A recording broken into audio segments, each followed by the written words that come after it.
আগামীকাল সিপিআইএম দলের ডাকা 12 ঘন্টা বন্ধের প্রতিবাদে ত্রিপুরা দক্ষিণ জেলা বিলোনিয়াতে ভারতীয় মজদুর সংঘ অনুমোদিত বিভিন্ন শ্রমিক সংগঠনের প্রতিবাদ মিছিল ও সভা। ভারতীয় মজদুর সংঘ অনুমোদিত অটোরিকশা মজদুর সংঘের শ্রমিকদের সাথে রাবার শ্রমিক, নির্মাণ শ্রমিক সহ সকলের যৌথ উদ্যোগে বামপন্থীদের ডাকা আগামীকাল স্বার্থবিরোধী এবং কর্মনাশা ভারত বন্ধের প্রতিবাদে এক প্রতিবাদ মিছিল ও সভা সংঘটিত হয়। এদিনের এই প্রতিবাদ মিছিলটি ত্রিপুরা দক্ষিণ জেলা বিলোনিয়া পুরাতন মোটর স্ট্যান্ড থেকে শুরু হয়ে থানা চৌমোহনী, কালীনগর হাসপাতাল রোড, বিদ্যাপীঠ কর্নার হয়ে বনকর নদীর উত্তর পারে এসে প্রতিবাদ সভায় শামিল হন। এই সভায় ভারতীয় মজদুর সংঘ অনুমোদিত শ্রমিক সংগঠনের নেতৃত্বরা জানিয়েছেন, আগামীকাল বামপন্থী ও তাদের শ্রমিক সংগঠনের ডাকা কর্মনাশা 12 ঘন্টা বন্ধ কিছুতেই মানা হবে না। আগামীকাল সকল ধরনের দোকানপাট খোলা থাকবে এবং গাড়ির চাকা ঘুরবে বলে স্লোগানে মুখরিত হয়ে প্রতিবাদ মিছিলে শামিল হন ভারতীয় মজদুর সংঘ অনুমোদিত বিভিন্ন শ্রমিকরা। এদিনের এই প্রতিবাদ মিছিল ও সভাতে উপস্থিত ছিলেন ভারতীয় মজদুর সংঘের দক্ষিণ জেলা কমিটির সভাপতি মানিক পাল, রাজ্য নেতৃত্ব শিবতোষ মজুমদার সহ বিভিন্ন শ্রমিক সংগঠনের মহকুমা নেতৃত্ব ও কর্মী সমর্থকরা।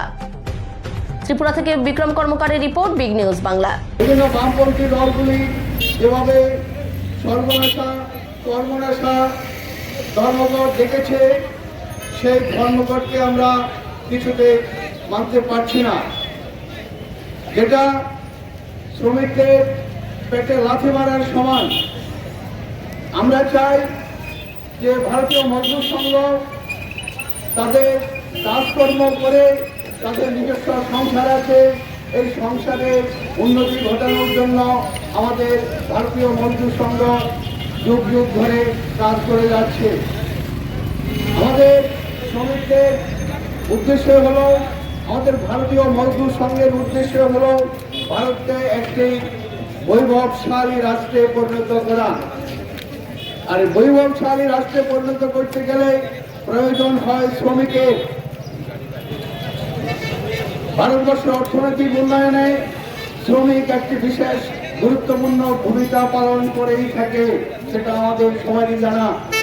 কৃষি মজদুর থেকে নির্মাণ শ্রমিক, রাবার শ্রমিক, পরিবহনের ক্ষেত্রে অটো শ্রমিক, বাস, মোটর, রেল, বিমান পরিবহন, এগুলি একটি ভারতবর্ষের অর্থনৈতিক উন্নয়নে গুরুত্বপূর্ণ ভূমিকা পালন করে থাকে।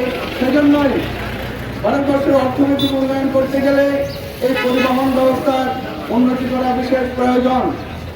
আমরা বিগত 1 দশক আগে দেখেছি আমাদের এখানে পরিবহনের ক্ষেত্রে কয়টা অটো ছিল, কয়টা বাস ছিল, কয়টা ট্রেন ছিল। আজকে আমরা বিলোনিয়াতে বসে, বিলোনিয়া রেল স্টেশনে বসে আমরা ভারতবর্ষের বিভিন্ন জায়গায় চাকরি করতে, কাজ করতে, ডাক্তার দেখাতে আমরা বিনা আয়াসে অল্প পরিশ্রমে আমরা ভারতবর্ষের বিভিন্ন প্রান্তে যেতে পারি এবং আমাদের বিভিন্ন সুযোগ সুবিধা গ্রহণ করতে পারি। সেজন্য আমরা ভারত সরকারকে, রাষ্ট্রবাদী সরকারকে ধন্যবাদ না জানিয়ে আমাদের উপায় নেই।